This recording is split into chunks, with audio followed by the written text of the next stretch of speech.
Hi Orcas, it's Miss Osborne here. Nice to see you guys again.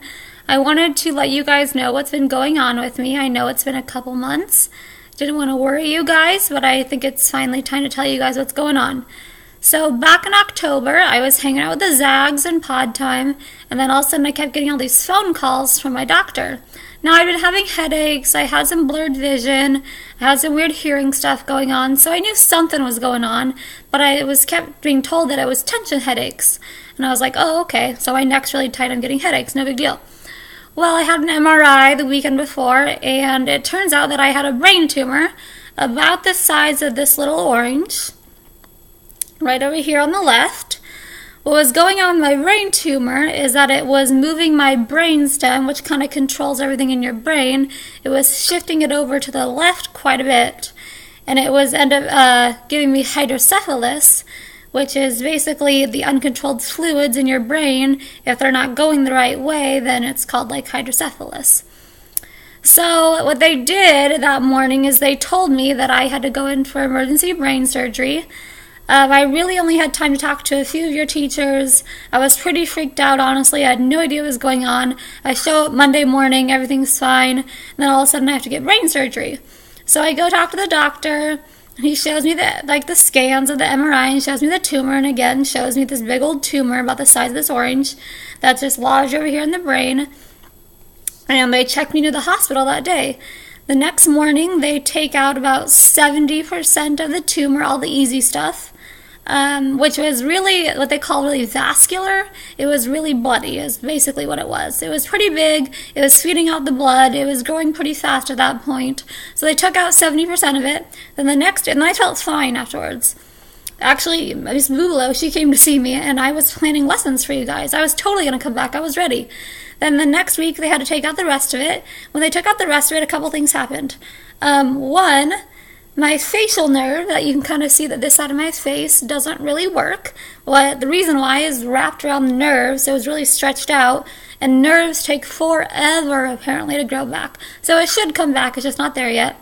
Another thing happened is they cut the nerve to my ear. So I have no hearing in that side anymore, which is a bummer, but that's okay. And the main thing that happened is after the surgery, they left a lot of my wounds open and they kept letting me bleed, and I got infected, and that was called meningitis. Some of you may have heard of that because you get shots for it when you're, I think around teenagers, college time, you get shots for that. But I ended up getting the meningitis that's caused by bacteria. So what that did is it caused a lot of inflammation in the brain, and it really slowed down my progress. At that point, when I got this meningitis, I was on the rehab floor. I was within days of getting checked out. I was doing my physical therapy. I was feeling fine. But then all of a sudden I got really, really bad headaches, like excruciating pain, and that was from the meningitis. So after that, they had to go back in and they had to deal with that. And I was stuck there for another month after that, guys. I was honestly just in the hospital trying to get better, trying to live. I mean, really, it sucked. It was terrible. Because I was in the hospital for so long, even though I got up and walked every day, I ended up getting blood clots in my leg. I had 2 in each leg, below my knees, so it wasn't that bad. And that was the last really main thing that happened. At that point, I had like an open wound back here, and they had a shunt that was helping that fluid that I was talking about earlier. It was helping kind of regulate that fluid. So that shunt was back there. And they did that where it was still open so that they could see it, how much fluid was coming out, how much I was draining. It's kind of gross. I could like see it on the side, and I was like, ew, that was in my brain. It's kind of weird. But that's okay. It ended up being just fine. What they did with that is I actually have this big old bump. I don't know if you can see underneath my hair. Kind of. There's a big old bump right there. That's actually a permanent shunt. So the very last surgery they gave me, I had a lumbar tap on my spine so they could drain some of the fluids, and the next day they go in and they put a shunt on my head. So I had 5 surgeries, if you're keeping track. None of them were particularly fun. It was really only supposed to be the 1 or 2 surgeries to get the brain tumor out. Because of the complications, I was there longer. The reason I tell all of this to you guys now is I'm realizing that I still have so much more that I need to do to recover. So in December, I couldn't walk. I was walking with a walker for the longest time. I didn't have the strength to walk on my own. By January 1st, I had gotten rid of the walker and I was walking on my own, which was very exciting. But since then, I don't know if you guys know anything about recovery because I don't know what you guys have been through. But brain injury recoveries, and learning to walk again takes a very long time. I just started going back to the gym about 2 weeks ago, and I'm doing maybe like 30-40% of a workout. So I'm not starting from zero, which is great, but I have a lot of progress I have to make.